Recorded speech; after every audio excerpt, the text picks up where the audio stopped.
I, 29F, dated a guy Joe, 30M, for 3 months before he left me to go back to his ex Kim, 30F.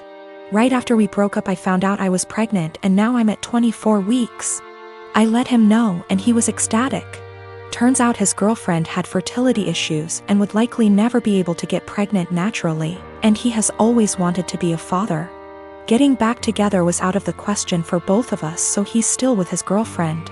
Joe was only allowed at the initial appointment because of COVID-19, and we found out I was having twins.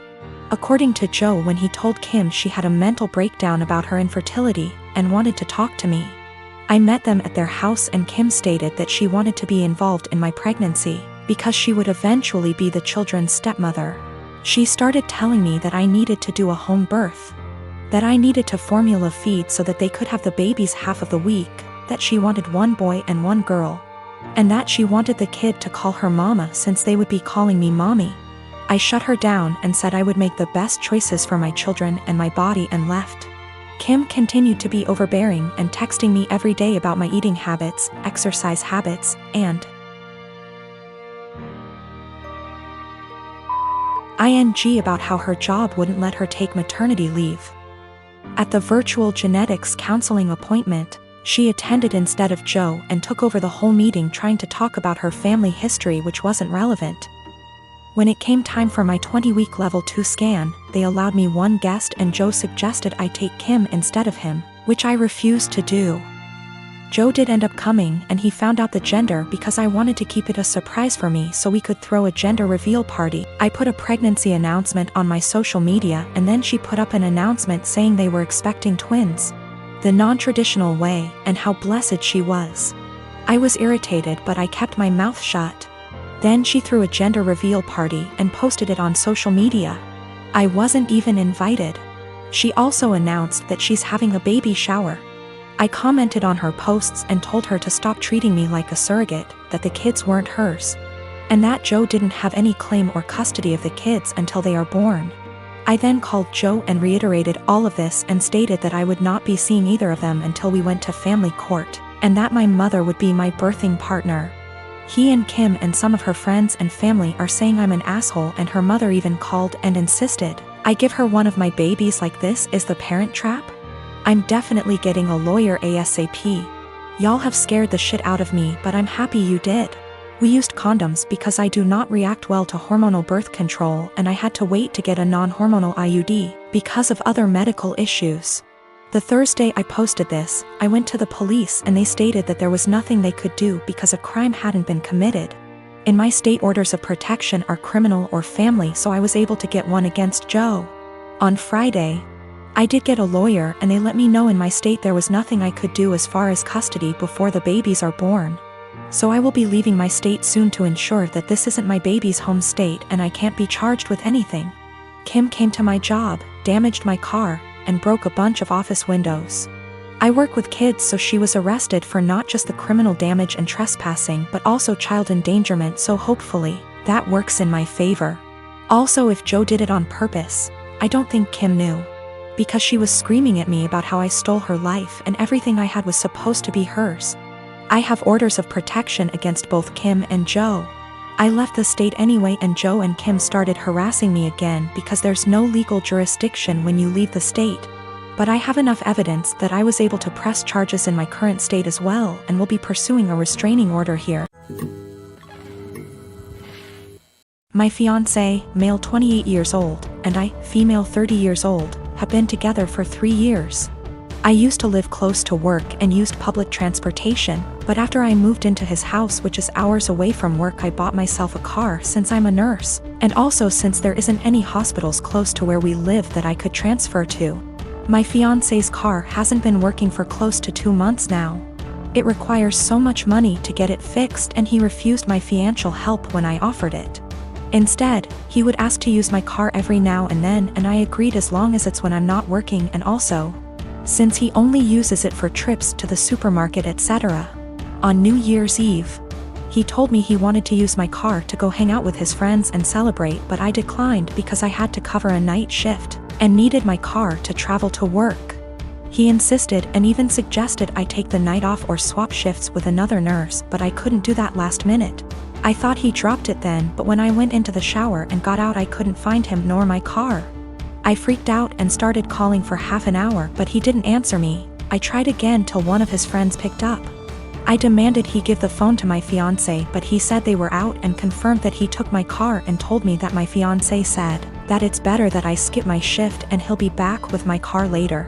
I couldn't take it. I felt so enraged. I had my fiancé on the phone telling him I did not consent for him to take my car, to go hang out with friends, and said I'd call the police to get it back if he refused to come back with it.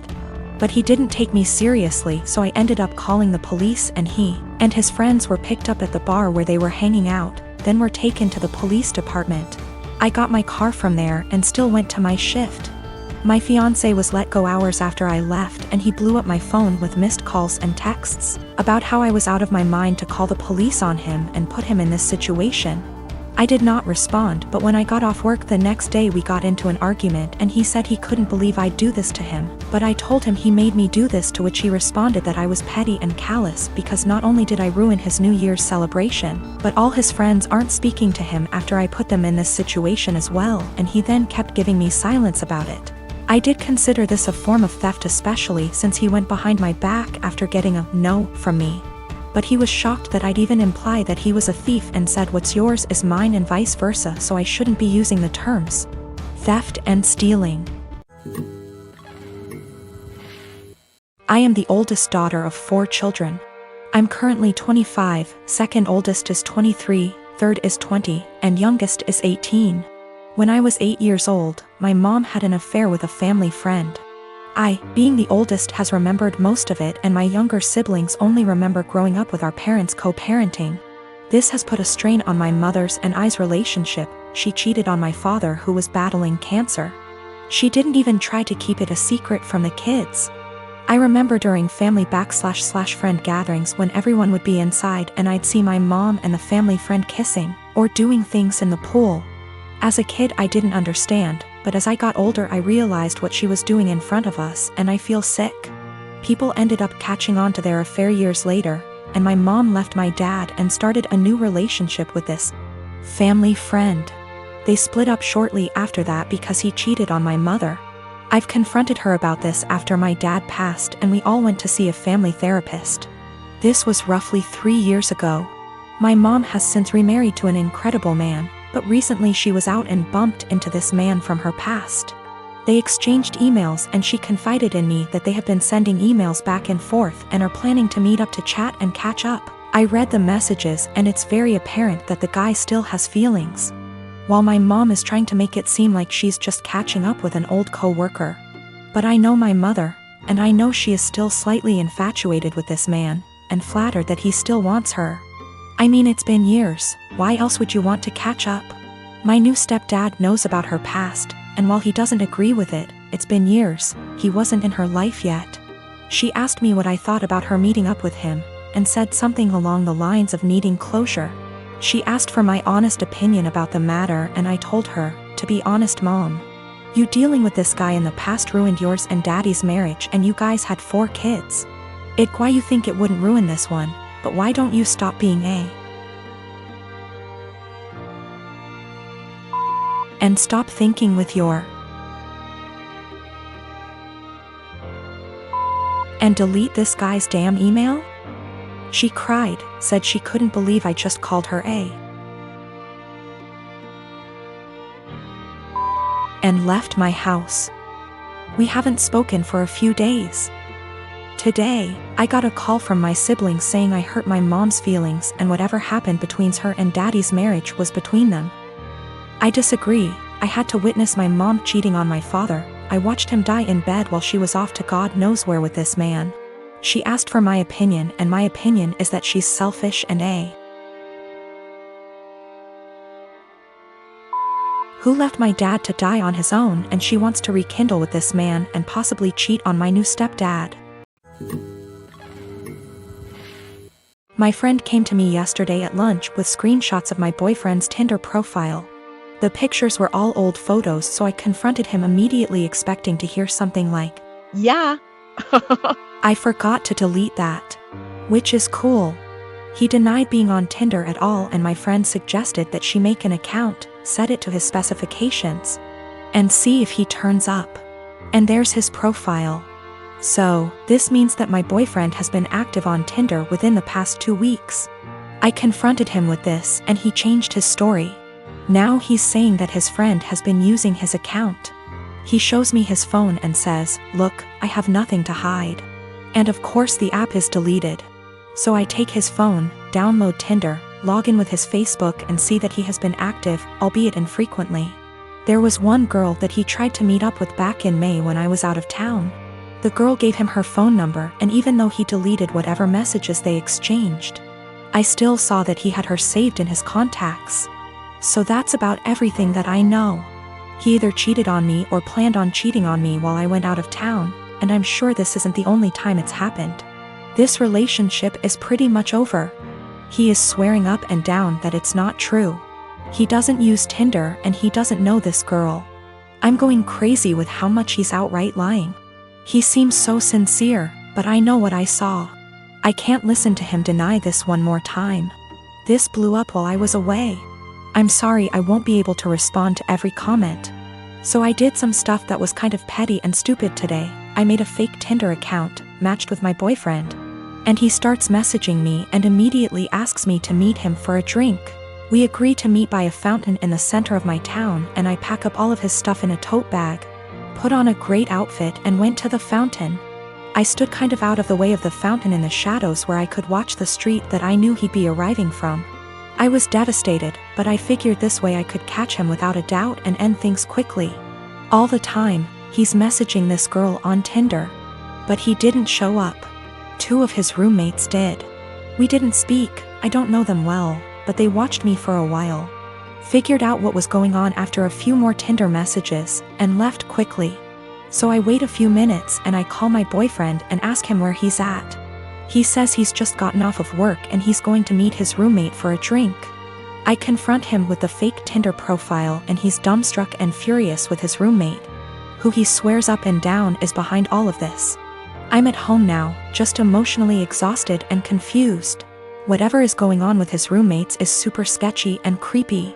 Up until this point my boyfriend and I had a great relationship. Really, no red flags anywhere.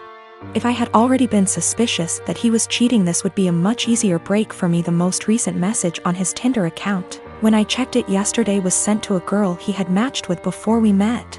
It said, "Would you want to meet up with my friend?" My boyfriend is the kind of person whose iPhone passcode is 0000. I wouldn't be surprised if his roommates did know all of his passwords. So, his Tinder account is still matched with my fake profile.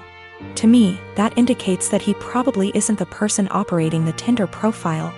If it were him, wouldn't he have blocked the fake profile immediately? A lot of people have said that he probably sent his roommates to check things out for him. I can't write that off entirely, but my gut says that it isn't true. I just don't think it's very likely. When it comes to his roommates, I'm very concerned that they have been using his profile to trick women into meeting with them. The fact that his profile hasn't been deleted makes me worry that my boyfriend is in on this. So that's about where I'm at right now. I'm worried that all of them are working together to, at best, scam women, at worst, assault them, and my boyfriend is at least passively involved. Either way, I feel some responsibility to do a little more digging.